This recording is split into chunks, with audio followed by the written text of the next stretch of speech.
What's going on, guys? It's Greg here today, bringing you guys a Call of Duty Modern Warfare gameplay commentary. What you guys are going to be seeing here today is the best AN-94 class setup.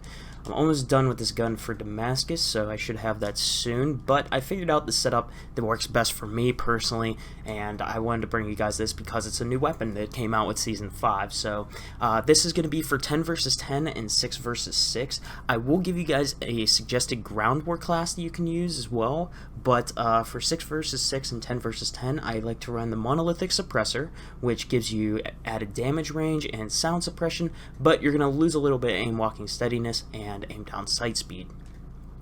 For the barrel, I like the VLK AN-94 Sila barrel, or Sila, however you want to pronounce that. Basically what this is going to do is it's going to increase your bullet velocity and your damage range, but you're also going to lose a little bit of ADS speed, which it's not going to be as bad as if you use this barrel. You will want to use this barrel if you're playing Ground War or even Warzone, because it's going to give you the maximum range and bullet velocity, but in 10v10 and 6v6, you're going to be a little bit closer to people, so I like to try to not lose too much movement speed or ADS speed, so bullet velocity and damage range is perfect for me.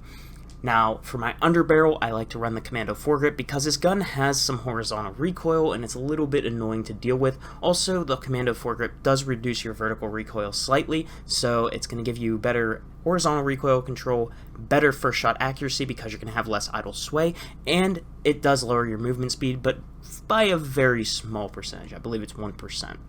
I also like to have the VLK PX9 Paro stock, and what this does is it increases your aim walking movement speed, aim down sight speed, just for a little bit less idle sway. So if you guys don't know what idle sway does, that's going to be your first shot accuracy, and the aim walking movement speed is going to be your strafe speed, and ADS speed, obviously how quickly you can ADS. So I think that this is one of the best setups you could possibly use. By the way, the perk is sleight of hand, just so I can reload faster. It's just so I can play a little bit more aggressive, and you guys will see that in this gameplay. So hopefully you guys enjoyed this class setup. The perks I was using for the gameplay was Cold-Blooded, Ghost, and Tune-Up, and the reason I was just going for a challenge for my Cold-Blooded. I don't even know why I was running Ghost, because I was using the counter UAV, but yeah, anyways, that's what I would be using right now. Anyways, I'll see you all in the gameplay. So for this gameplay, I was using the counter UAV, the precision airstrike, and the support helo as my streak setup, and the reason I was doing this was just for fun. It was not because it's good or bad or anything like that. I mean, it is kind of a weird kill streak setup, but it was just for fun. That's the only reason I was running it. It's not a good streak setup I'd recommend. But anyways, moving on to the gameplay here. So what I'm doing is basically I got a nice pick right off the beginning and through a Semtex, and I got another kill. Now right here, I saw that guy that was up in the window, so I'm going to go ahead and ego challenge him after I take out the other guy that's down there. I saw another guy ran up, and he's going to take me out because I was unable to jump through the window because I got stuck on the fruit baskets there. Just, again, great game design by Infinity Ward right there, /S. Anyways, so I'm pushing forward here after I stunned and threw a Semtex. This guy is still stunned, although my Semtex did miss, so I'm able to gain control here of this building, and I end up taking out an AFK player, and then there's also some other people. Now, I know this is going to be a spawn point, and they're going to be spawning out back to the left, so I'm waiting here for some people. I figured I'd go for my mount kills while I'm here, and that's exactly what I'm going to do.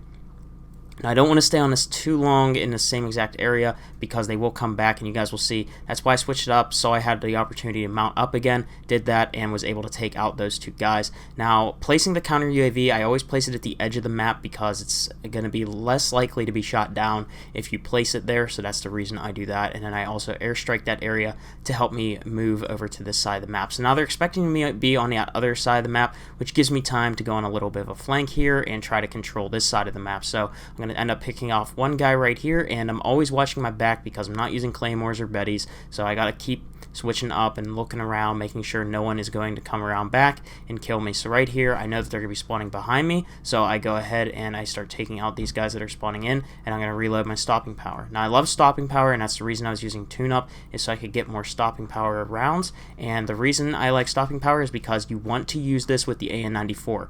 Now, you're gonna have more recoil when you were using stopping power, but you're gonna find this gun is a lot more consistent when you use stopping power.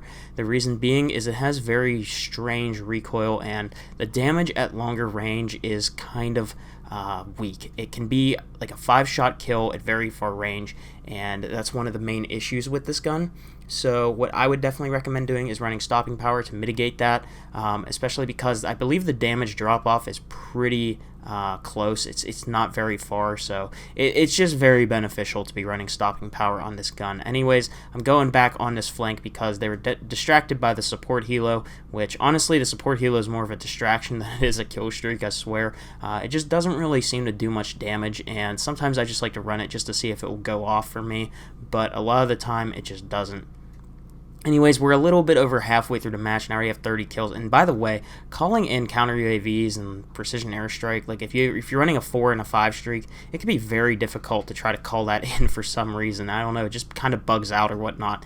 But anyways, right here, I'm just going to airstrike that little grocery store, whatever that is, and I end up picking up another kill. Now, I see some spawns have started to flip, and I almost get taken out here. I don't know why he stopped shooting. Maybe he thought he had enough bullets to kill me. Sometimes I do that to preserve ammo when that happens. Best way, obviously, to avoid that happening to you is just keep shooting until you see the +100 pop up, or until you see that the person is just dead and you get the sound indicator that you killed them. So again, I'm looking for some picks. I hear someone is in this building. I know he's going to come through his door because I can sound whore him, and I pick him up and reload the stopping power into my gun. So now I get a 5th kill for my precision airstrike. And I see they're all on this lane, so I'm going to go ahead and call up my precision airstrike there and run it back here just so that way I could be a little bit safer while I'm calling up this counter UAV. I go ahead and call up my counter, and then I'm going to go up top here to peek them so I have the height advantage, and also because people might have, thought I was going to go down low. You never know if they do know I'm back here. Now I see they're all spawning right here to this place next to me, so I'm looking. This guy is on the flank. He's aware I'm here. I go ahead and take him out, and then I take out another person that's running in here. So now this is why flanks are so important when you're playing, and it's just because you can get on a really nice tear and a really nice streak, and you can kind of be flanking the spawn and just doing absolute work. Anyways, hopefully you guys enjoyed the gameplay. Give this class setup a try and let me know if you like it. Final score is 46-3. So yeah, hopefully you guys enjoyed the gameplay. Hopefully you guys learned something, and let me know in the comment section below what you guys think of the class setup, as well as just any questions or anything you guys might have. Thank you all for watching, and I'll see you guys all in the next one. Peace out.